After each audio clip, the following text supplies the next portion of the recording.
दोस्तों, वीडियो को एक लाइक और चैनल को सब्सक्राइब जरूर करें, क्योंकि आपका लाइक और सब्सक्राइब हमारे लिए बहुत ही महत्वपूर्ण होता है।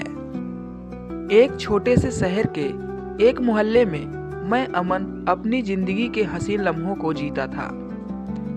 मेरा घर छोटा था, लेकिन सपने बड़े। मैं हर सुबह अपनी छत पर खड़े होके नई दुनिया को देखता हूँ।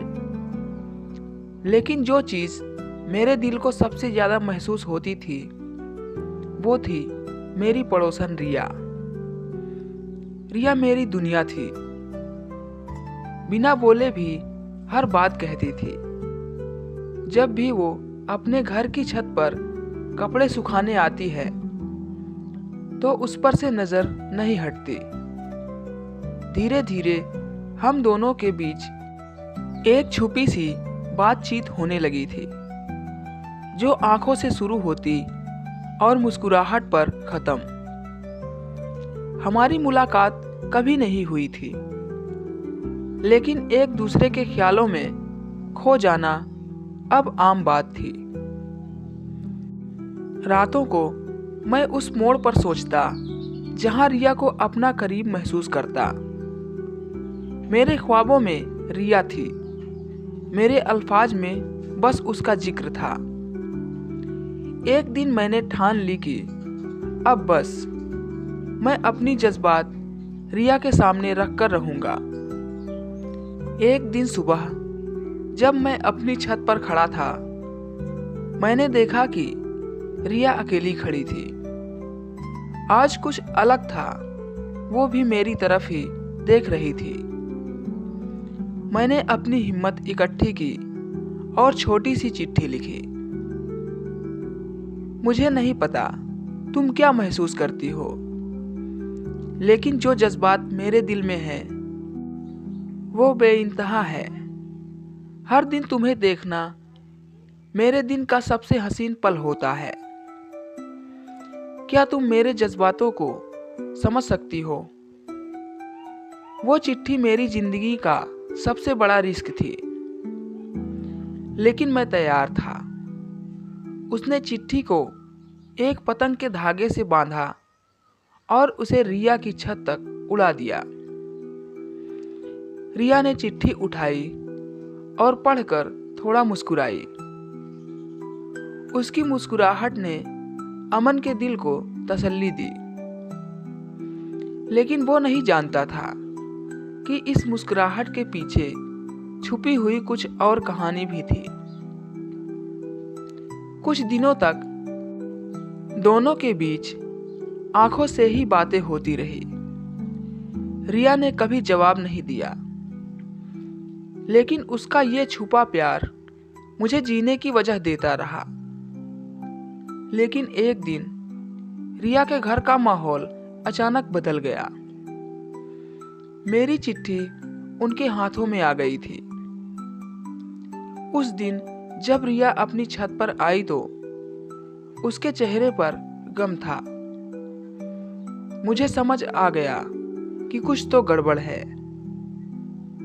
रात को जब अमन सो रहा था, तभी रिया के घर से गालों की आवाज आई।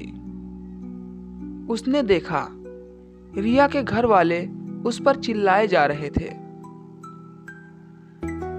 अगली सुबह जब मैं बाजार गया, तब मेरे पीछे कुछ लोग आए और बिना कुछ कहे उसने जमीन पर गिरा दिया। तू कौन होता है मेरी बेटी से प्यार करने वाला? रिया के पिताजी और भाई मुझे मार रहे थे, जैसे कि मैंने कोई बड़ा जुर्म किया हो। मुझे समझ नहीं आ रहा था कि ये सब क्यों हो रहा है, लेकिन मेरा बस इतना ही कसूर था कि मैंने रिया को चाहा था।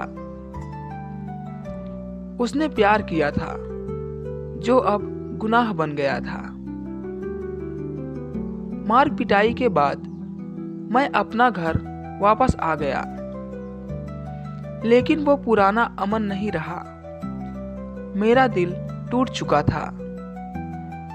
कुछ दिनों बाद उसने सुना कि रिया की शादी किसी और से होने वाली है। उस रात मेरे दिल के टुकड़े टुकड़े हो गए।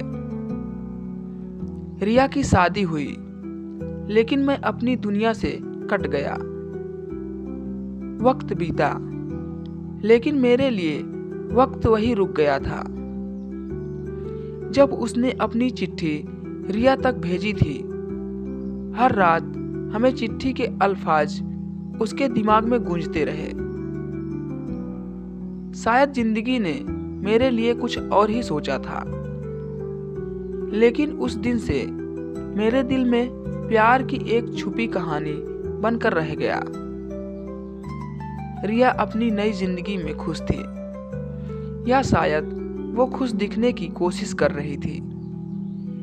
ये कभी नहीं जाने वाला था, लेकिन उसकी जिंदगी में चिट्ठी के साथ खत्म हो गई थी एक प्यार जो कभी अधूरा रह गया।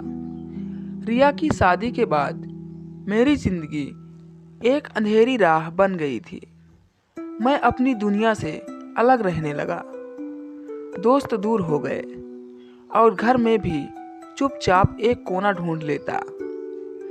मेरा दिल अभी तक रिया के लिए धड़क रहा था, लेकिन सच्चाई ये थी कि वो रिश्ते का अंत हो चुका था। वो चिट्ठी जो कभी एक उम्मीद थी, अब उसके दिल में दर्द बनकर बैठी थी। शादी के बाद रिया अपने ससुराल चली गई थी। पड़ोस में लोग उसके नई जिंदगी के बारे में बातें करते हैं, लेकिन मैंने कभी उन बातों में दिलचस्पी नहीं ली। मैं जानता था कि मेरा और रिया का रास्ता अब कभी नहीं मिलने वाला, लेकिन किस्मत का अपना ही एक खेल होता है। एक दिन कुछ महीने बाद जब मैं बाजार से गुजर रहा था, तो मेरी नज़र एक जानी पहचानी शक्ल पर पड़ी। रिया थी, अपने माँ बाप के साथ, लेकिन उसके चेहरे पर वो खुशी नहीं थी जो कभी मुझे देखकर होती थी। उसकी आंखों में एक अजीब सी उदासी थी, जैसे वो दुनिया से थक चुकी हो। मैंने अपना रुख पलट दिया। मैं नहीं चाहता था कि हमारी मुलाकात हो, लेकिन रिया ने मुझे देख लिया। एक पल के लिए हमारी आंखें मिली और मुझे लगा जैसे पूरा वक्त रुक गया हो, लेकिन वो बस एक पल ही था और रिया अपने घर चली गई। मैंने अपने दिल को संभाला और समझा लिया कि अब कुछ नहीं बदलने वाला। उस रात मैं अपने कमरे में चैट कर रहा था, जब अचानक उसके दरवाजे पर हल्की सी दस्तक हुई। मैंने दरवाजा खोला तो बाहर कोई नहीं था, सिर्फ एक छोटी सी चिट्ठी जमीन पर पड़ी थी। मैंने चिट्ठी उठाई और देखा तो ये वही पुरानी पतंग थी जिसने अपने प्यार का इजहार रिया से किया था। मेरा दिल जोर से धड़कने लगा। चिट्ठी को खोलकर पढ़ते ही मेरी आंखें भर आई। चिट्ठी में रिया ने लिखा था, अमन, शायद वक्त हमारे हक में नहीं था, लेकिन मैं तुमसे कभी दूर नहीं हो सकती। मैंने तुम्हारा प्यार कभी नहीं ठुकराया, बस परिवार के दबाव ने हमें अलग कर दिया। आज मैं रिश्ते में हूं, लेकिन वो खुशी मुझे कभी नहीं मिल पाई जो तुम्हारी आंखों में थी। तुम्हारी वो चिट्ठी मेरे दिल के करीब थी और रहेगी। मुझे माफ कर देना। मेरे लिए ये चिट्ठी एक अजीब सी तसल्ली थी, लेकिन साथ ही एक गहरा दर्द भी। मैंने चिट्ठी को संभालकर अपने दिल के करीब रखा और सोचा, शायद प्यार कभी खत्म नहीं होता, बस रिश्ते अधूरे रह जाते हैं। अगले कुछ दिन तक मेरे दिल में रिया की यादें बेचैन करती रही, लेकिन अब मेरे पास एक जवाब था। रिया ने अपने जज्बात को बयान किया था, लेकिन हम दोनों अपनी जिंदगी के रास्ते में आगे बढ़ने को मजबूर थे। तो दोस्तों, हमारी आज की ये कहानी आपको कैसी लगी कमेंट करके ज़रूर बताइएगा। दोस्तों, वीडियो अच्छा लगा तो एक लाइक ज़रूर करें और हमारे चैनल पर नए हैं तो चैनल को सब्सक्राइब करें। तो मिलते हैं अगले वीडियो में एक और नई मज़ेदार कहानी के साथ। तब तक के लिए goodbye and thank you.